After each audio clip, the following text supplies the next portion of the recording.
एक गुरु का शिष्य बहुत गहन ध्यान कर रहा था, लेकिन उसका ध्यान केंद्रित नहीं हो रहा था। उनका मन सदैव विचारों से भरा रहता था। उसने अपने दिमाग को खाली करने की बहुत कोशिश की, लेकिन उसकी सारी कोशिशें नाकाम रहीं। अंत में जब वह सब कुछ कर चुका, तब वह अपने गुरु के पास गया और बोला, गुरुदेव, मेरा मन हमेशा विचारों से भरा रहता है। मैं एक जगह ध्यान केंद्रित नहीं कर पाता।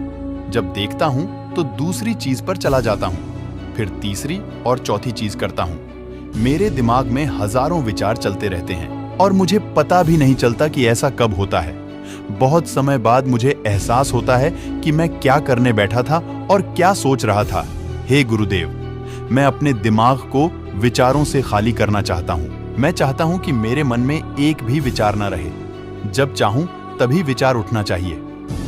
गुरु ने कहा कि किसी भी समस्या का समाधान तभी होता है जब हम समस्या की जड़ तक पहुंचते हैं, समस्या को ठीक से समझते हैं और जानते हैं। क्या आपने उस मन को भी जाना है जिसे आप खाली करना चाहते हैं? शिष्य ने कहा, गुरुदेव, मैंने मन को जानने की बहुत कोशिश की है, लेकिन जितना इसके बारे में जानता हूं, यह उतना ही रहस्यमय होता जाता है। गुरु ने कहा, जाओ और छोटे छोटे पत्थरों से भरा एक घड़ा ले आओ।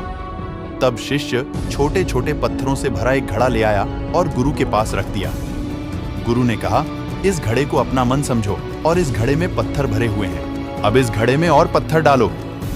शिष्य घड़े में पत्थर डालने लगा। घड़ा पहले से ही भरा हुआ था। 12वां पत्थर रखते ही बाकी सभी पत्थर नीचे गिरने लगे। तब गुरु ने कहा, रुको और ध्यान से देखो।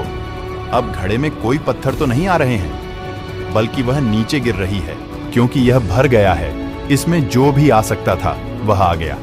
अब और पत्थर नहीं आएंगे। यदि आप दूसरा पत्थर लगाना चाहते हैं तो पहले पत्थरों को बाहर निकालना होगा। शिष्य ने तुरंत कहा, गुरुदेव, मैं समझ गया कि आप क्या कहना चाहते हैं, कि हमें अपने दिमाग को विचारों से खाली कर लेना चाहिए। गुरु मुस्कुराए और गुरु ने कहा, पहले पूरी बात समझो और फिर दिमाग को खाली करो।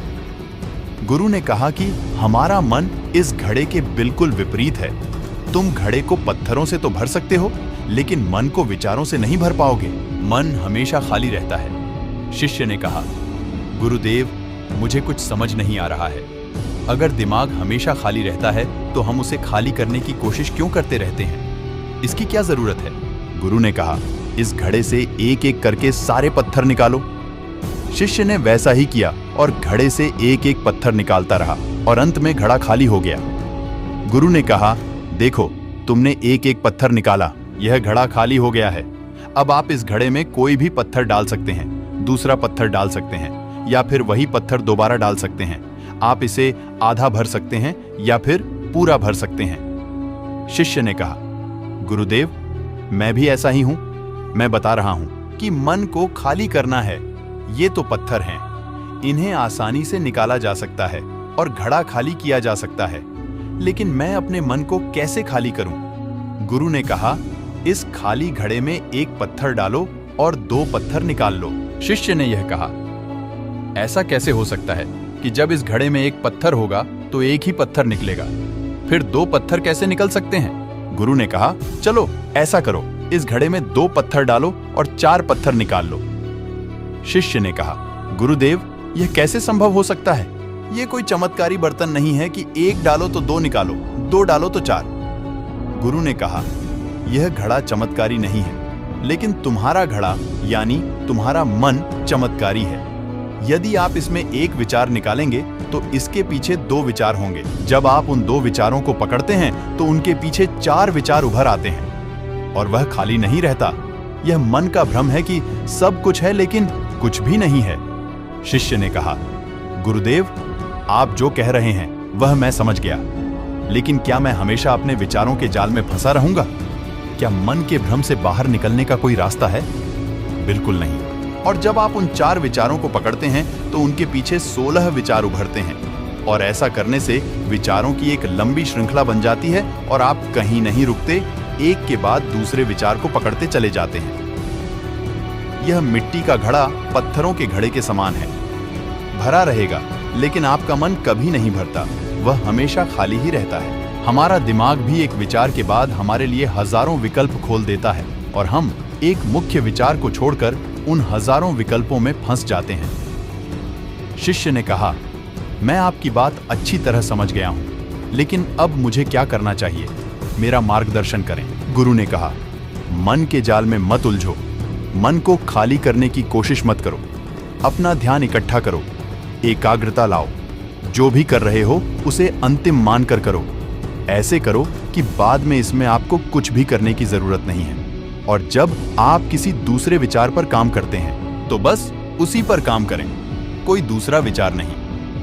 मन के भ्रम से बाहर निकलना इतना आसान नहीं है, लेकिन अभ्यास सब कुछ कर सकता है।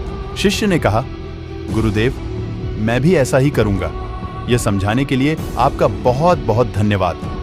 हम सभी अपने दिमाग को खाली करने की कोशिश करते हैं, मन में उठते बैठते विचारों से परेशान रहते हैं। हम चाहते हैं कि ये विचार कहीं चले जाएं और हम शांत हो जाते हैं, लेकिन जितना हम इन विचारों से दूर भागते हैं, हम विचारों का उपयोग करते हैं कि वे हमें शांत करते हैं और वे आपके उन्हीं विचारों से जुड़े होते हैं जिन्हें आप छोड़ना चाहते हैं। इसलिए ये विचार इतनी शक्तिशाली हैं। गुरु ने कहा, इस मिट्टी के बर्तन को पत्थरों से आधा भर दो।